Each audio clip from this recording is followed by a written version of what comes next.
All right, everyone, we are here with a very special guest. We have Hero Fiennes Tiffin. You probably know him from the After movies. He has a new movie, First Love, coming out June 17th that we are very excited about, and very excited that you are here talking with us, Hero. Thank you so much.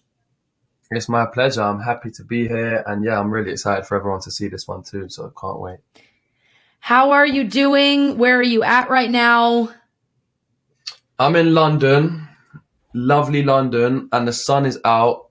We get about 24 days of sun a year, I'd say. So when the sun comes out, everyone's out with their barbecues and the beers and enjoying themselves. And I said, I'm going inside to do some Zooms and chat to Fran and Ria. But don't worry about it. The sun is out. The sun is out, but I'm still hiding.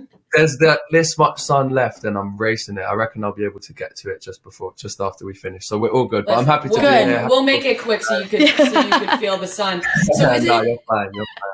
So that's true that it really is like cloudy, rainy. Yeah, it's like we do have, when it's nice, it can be really, really nice. I think it's supposed to be 33 degrees on Friday. I don't know what that is in you guys, Fahrenheit, we do Celsius, but it does get Sounds nice, warm. But it's just... I heard 33 degrees and I thought that's freezing, but yeah. Yeah, I know, but then when you guys say like it's 100, I'm like, bloody hell, like how can you leave the house? But yeah, we do get nice days, but it's just so consistently grey. I feel like from February, March through to around about now, it is just grey and rainy and just, yeah. Is not that great, something but that... I just try and go to LA in those months and film First Love and then come back for the 24 days of sun in London. That's the ideal setup anyway. Yeah, I was going to ask, you must spend a lot of time in LA. A fair bit. I don't have like a base out there at all. I just love to go when there's a job opportunity out there. And I know a fair few people out there. So yeah, anytime there's an excuse to get out to LA, I'll be there. But because I'm so lucky to travel so much for my work, I feel like my holidays are spent at home. Like when I have time off, I'm just at home, just catching up with friends and stuff. But no, I love LA. I really do. Did you film First Love in LA? Yeah. Do you know what? I stayed. Have you seen the Borat? Not the second one, the most recent Borat. Yes. And I've forgotten her name because she's the best actress but I've forgotten her name. She's the best actress in the world. The girl who plays like Borat's daughter, or I think it's his daughter. Yes. And she has a tough name. She's not acting. She's undercover. She's like a spy. Like I can't believe she's done that so flawlessly. But apparently she stayed at the same accommodation, the same Airbnb I was in when we were shooting First Love, which was like West Hollywood, not near enough. And all the locations were like 20 minutes away. So it was really cool to be able to just kind of feel like you're living in LA, filming something in LA, the characters in LA. Everything didn't feel like we're on a movie set. It just felt like we're here and we're being and we're doing. So that was really cool. Yeah. That's great. Religiously getting matcha from, what's it called? Matcha, I think it's called. Yeah. Is that matcha, what it's called? Like the green. Yeah. The one the one in, what's the one in New York called, Ria? Cafe Matcha? I forget what it is. But they have all the sayings because it's matcha, they're all the same. So they make up all those sayings on the wall. Yeah. yeah, exactly. That's the one. And I can't lie, man, I hate myself. I really hate myself. But now I drink oat milk and I love matcha, and it's really sad. I get rinsed for it, but I was going to say that sounds like a very LA thing to do, and it is. We've only been to LA a couple times, and we just try to stay away from falling into that. We're like, we can't start eating healthy. We got to stick to ourselves. I know, it got me. Oh, I'm never going to do the like sweet green and religiously every day. I'm going In and Out and Chick-fil-A. That will never change. Thank God. That's all we can ask for. I can imagine. Yeah, I can imagine your friend. I can imagine your friends at home in England would love to give you shit for that. Yes, definitely. Until I put them on, and then they try it, and they're like, "Oh, damn, well, you're onto something now." Like these LA people, they may know what they're talking about. But your movie, First Love, not so Love, much with the gluten-free stuff, but yeah. No, forget that. Sometimes. Your movie, First Love, like we said, comes out June 17th. It's in theaters. It's on demand. And, we all know you from the After films as well, which you seem to live in the romance genre, would you say? Yeah. Okay. Cool. Let me break this down. So I've never like set out to do roles like that specifically. And when I first did After, I was kind of apprehensive because it wasn't really like the thing I felt drawn to. But it's like if I've auditioned and they believe in me, then I guess I can do it. Let's give it a go. And I've done it and I've loved what it's done for me. I've loved the process. I'm eternally grateful for the fan base and the opportunities it's given me, and specifically the ability to now go and do things that I would have previously been apprehensive or scared or whatever to do. Now I'm just like, I've expanded my comfort zone and I'm fine to do it. And I feel like that's such a big thing, and it's done that for me. And then I've said, okay, cool. We're still in the world of doing After. We've done like 4 movies. I don't want to do any more romances, guys. Let's look for other genres. And then they sent a romance for us. Like, what's this? Like, I thought we just, they're like, just read it. So I read it and I was like, oh, damn it, man. This is kind of good. Like, this is really good. And the actors attached are amazing, with Diane Kruger, Jeffrey Donovan, Sydney Park. And I was like, oh gosh, all right, I might have to do this. But I still had it in my head, like, if AJ, the director, like, for whatever reason, it feels like he's not 100% invested in me, then I probably won't do it. And instantly on the Zoom call, I remember him just being so supportive and saying how I was his, first choice, and it was him specifically who wanted me, and his belief in me is what made me go, okay, cool, let's do it. And I think it was also a bit of that, a bit of how great the actors I'd be working with are and were, but also After is a certain type of romance, and First Love is, I feel like, the complete opposite side of the romance, coin. And Jim is completely opposite from Hardin in terms of like the spectrum of what people are like. So I felt like if I'm scared because I don't want to put myself in a box of doing the same roles all the time, if anything, I'm doing myself such a favor by doing another romance, but a completely different romance, a completely different character. So that was kind of what made me do it. And I'm so glad I did, because I'm so proud of the work and I had such great fun filming it. Having said that, I would like to not move away from romance, but move towards other genres, because it does feel like it's a lot of what I do. But no, we're getting there, and I'm still super proud of all the work I've done after First Love, all the romantic stuff. I'm still always really appreciative. But yeah, I will get a gun in my hand and a car chase soon, I promise. Yeah, we've seen the trailer for First Love. It looks great. We love a romance movie. We eat all of that up, obviously. But I was going to ask, what is a dream role for you? And you just mentioned, a little car chase, gun in your hand. What would be like the perfect character setup for you if you had to write a character for yourself? All right, cool. So he grows up in South London, yeah. Let's say tough upbringing, but he's morally justified, yeah. And then he's really good at football, but maybe the mafia come and break his legs because of something he's done, or their son is like on the same team and wants the number 9 shirt or whatever. And then he's got a dabble in crime, even though he doesn't want to. So he's playing football, running around, getting chased by the police, car chases. That's pretty. Can you guys make a script out of that? I feel like I'm giving you some pieces. If I could just like maybe get a producer credit on it, then I'm in.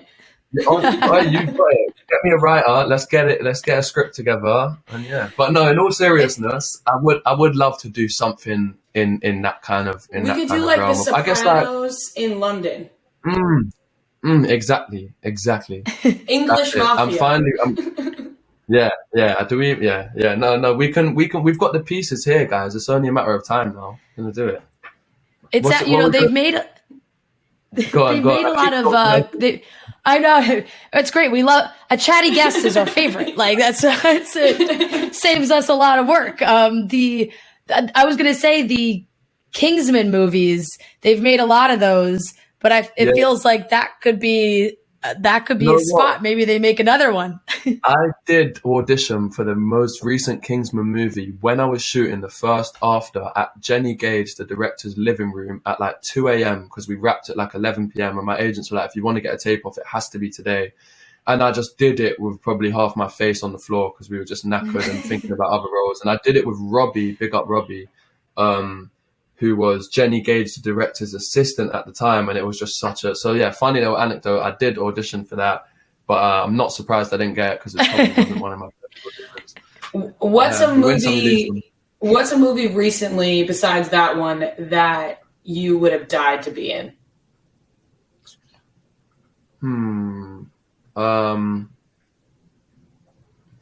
I can't lie, man. I've struggled to watch Top Boy, the series in London, because I would have loved to have a role in that. But it's not a film, it's a series. And then I'm also going to say another series. So I'm just completely changing your question or answering it differently. But I'm finally watching The Wire.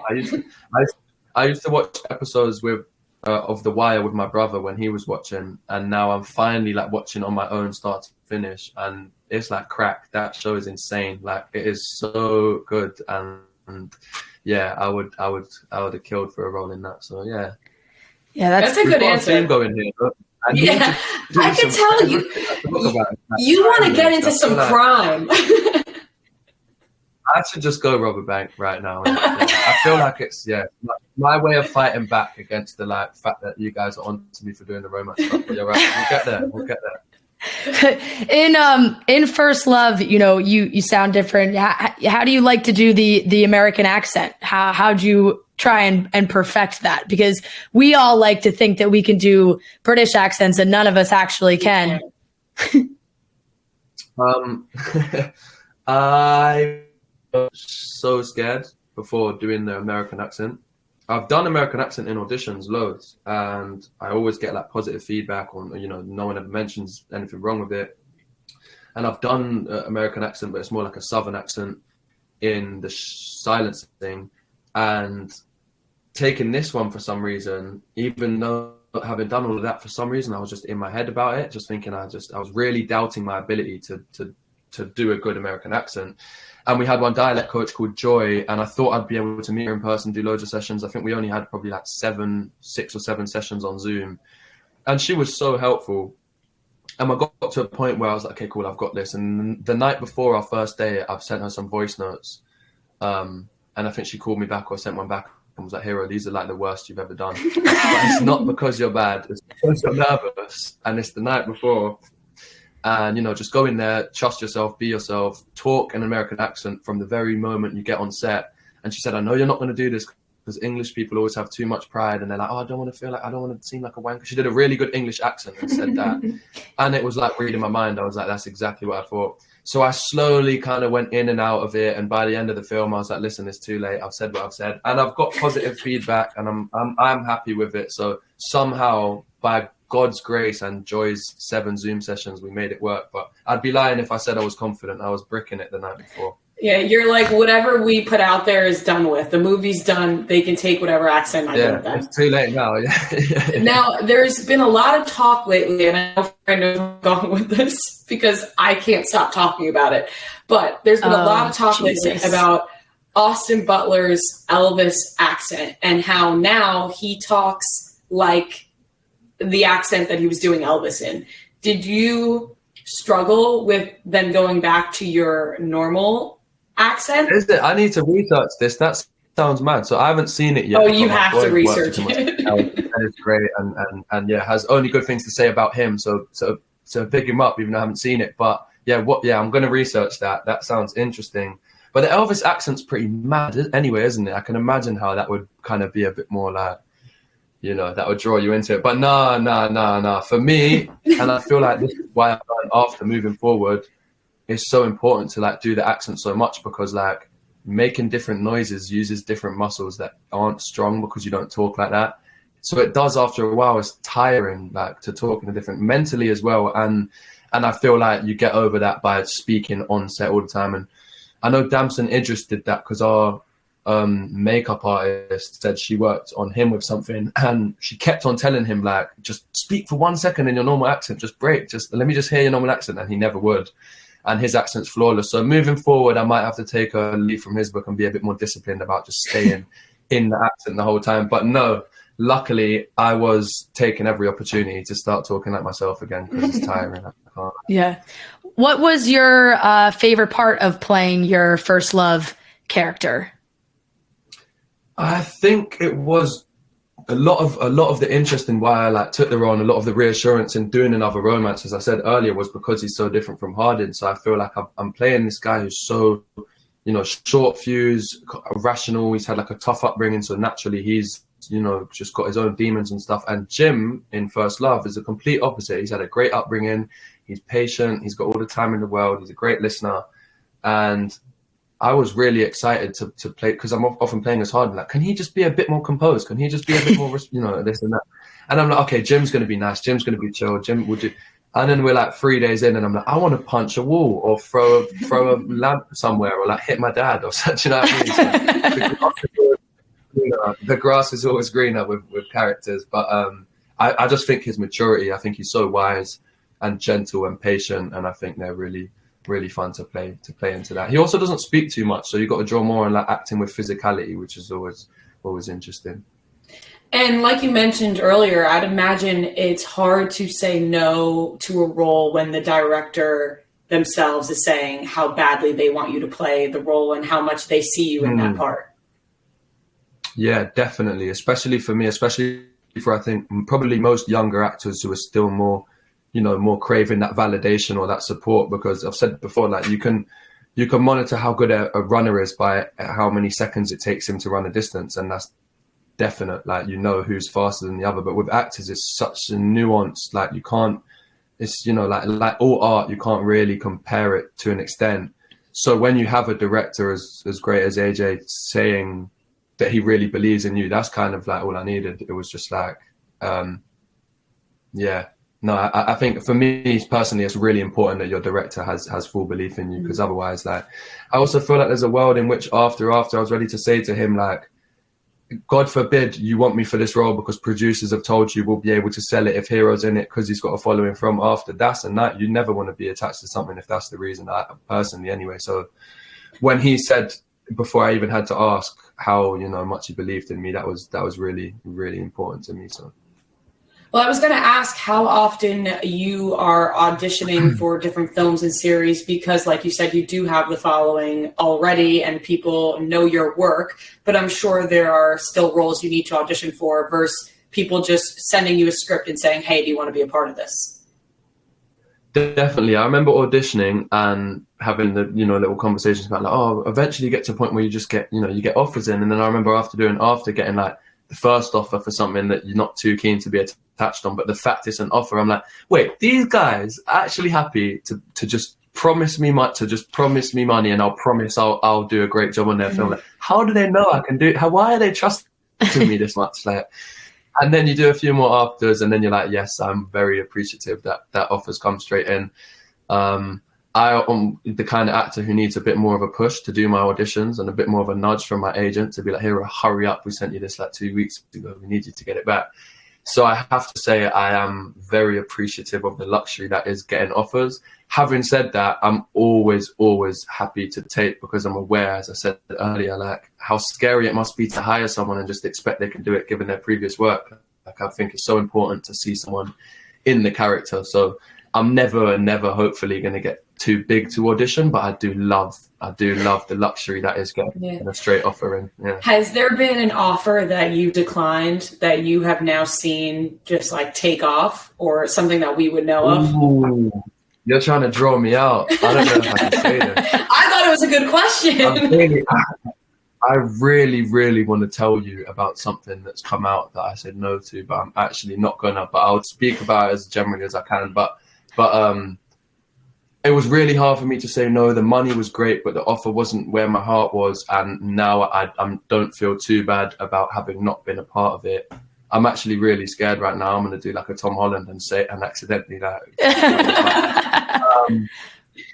But no, there are definitely offers that have come in that I've said no to, and I'm lucky I haven't yet, touch wood, had that one that you go, oh man, I should have said yes to that. And it will come. I'm so aware it will come. I'm so aware, because it's getting to a point now where like when you can pick and choose, there's so much more than just what's on the script, and like bringing it to life is a whole different story. And then there's scheduling, and if you're doing something else, you might have been keen to do it if you were free all year, but if it's your only bit of free time, you might say no. And I'm very ready for that project to come that I decline and I kick myself for years after about, but luckily it hasn't come just yet. Yeah, we'll figure out the answer to that question after we stop recording. I really hope you don't. I'm literally here like, have I given them to you? Did I say anything? No, not at all. Not even a little bit. I don't want to keep you too long here from your beautiful day, but I have to ask because it's as you're watching the sunset, I'm like, these girls won't stop talking. It is a little bit of a flip, but you played a young Tom Riddle in Harry Potter, and that is one of my all-time favorites. I actually just made Rhea watch all the movies for the first time ever. We did a whole podcast series on it. She had never seen them, and we watched them all, and we recapped them all again for a new time. And I just, what's it like looking back and being like, wow, I got to do that. That's pretty cool. That is exactly what it feels like. It feels like a lifetime. And I remember like the incentive was a day off school. I was never getting the role in my head. Like I was just going for a day off school. Like I wasn't going to do it if it was on a weekend. Like it was. And then I got I think we did 6 or 7 callbacks, and love to my mum because she used to take me every time. And to be fair, I'm sure she enjoyed it. But yeah, she used to take me every time, and she would direct me and I think you should do it like this. I'm like, yeah, whatever, mum, I'll do it like that then. And then went in there and eventually got the role, and it was so surreal. And as I said, I never thought I would. And when I look back, I'm so grateful to be a part of that. And I think it really set me up with a mentality of I don't know, if you just start in there, I just wasn't too nervous doing a lot of auditions. I didn't feel like the stakes were too high, and I don't know, I think it set me up really well on my journey. But something that's funny, since you said that you've just watched them so recently, Rhea, my brothers never really loved them. I say my brothers. My brother has never really loved them, my older brother, and he rewatched them recently. And he came into my room, and he used to say "Oh, I can talk to snakes too," when he wanted to annoy me, and when we're bickering, arguing, we knew, you always know what gets under your sibling's skin, and he used to know that would get to me. So yeah, fair play to him. He'd use that all the time. And he came into my room the other day, and he was like, "Bro, I just rewatched Harry Potter's, and your scene is so good. You're so good in it. I see why they cast you." And it's he really was just being so nice, man. I'm just replaying in my head the amount of times he's taking the piss out of me. But it was a really nice moment where he was finally nice and appreciative. He had that realization where he was like, oh my God, my brother is good. He's a good actor. It was actually wait, but you were in Harry Potter, it's pretty big. Because that one of the biggest movie franchises of all time. No, he's always obviously been so supportive. It was just funny that the timing of him saying that. So yeah. But what did you think then, Rhea? What was your impressions? Honestly, I struggled a little bit to get through them, just because I would love to live in a world where all of this was real, like the magic, the spells, everything. And I just had to keep reminding myself. Or not, I didn't have to. I just was reminded constantly that it was fake. And I think if I watched it as a kid, I would have been like, wow, I could totally buy into this. But watching as I'm older, Definitely. It was harder for me to buy into until I went to Harry Potter World in Universal. And then obviously I was buying into everything, and I was putting on the cape, and I was getting the butterbeer, and I was doing all of that and riding the rats. No. So then I really bought into it. Yeah, I hear you. Don't jump off a roof with a broomstick between your legs or anything, but yeah, by all means, indulge in the realism. But I agree with you completely in the way that it feels I don't know, it feels not if you weren't on that train, you missed it, but there's something about being there in that age, and when you're younger, you do kind of feel that sense of why that makes more sense. But I secretly have a thing with all sci-fi and fantasy where I'm it's like when magicians do tricks. I'm not here to enjoy I'm trying to figure out how you do it, and I'm just trying to figure out the rules. So when I watch films with sci-fi and fantasy, I'm always but what are the rules? Can the spirit just move through walls, or can this with the tentacles and just, what I mean? There's the slime comes from, but they're in the underworld. You would have really liked Rhea's questions. Yeah, I would have really liked Rhea's critique. I wrote down notes for every film, and every question I had was but wait, I think our producer even asked, was there a funeral for Dumbledore?